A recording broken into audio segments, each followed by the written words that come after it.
This is the Lone Crater YouTube. We hope this video helps. In this video, I will show how to set up perspective grid in Clip Studio Paint.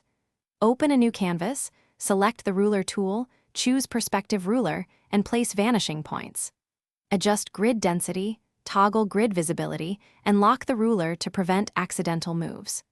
Use Snap to Ruler for precise shapes and layers to separate background and foreground elements for easier edits. Set one vanishing point on the horizon and switch your brush to Snap to Ruler for accurate lines. Draw boxes and architecture using the perspective ruler to align edges automatically. Use layers to test silhouettes before committing to details and lower opacity on the ruler if it distracts. This method speeds up base shapes and keeps proportions consistent while you refine your composition. For two-point perspective, place vanishing points left and right along the horizon and snap building edges to them. Add a third vanishing point above or below for tall structures and dynamic camera angles. Use reference layers or photos behind your sketch to match proportions, and keep perspective rulers locked so details stay consistent.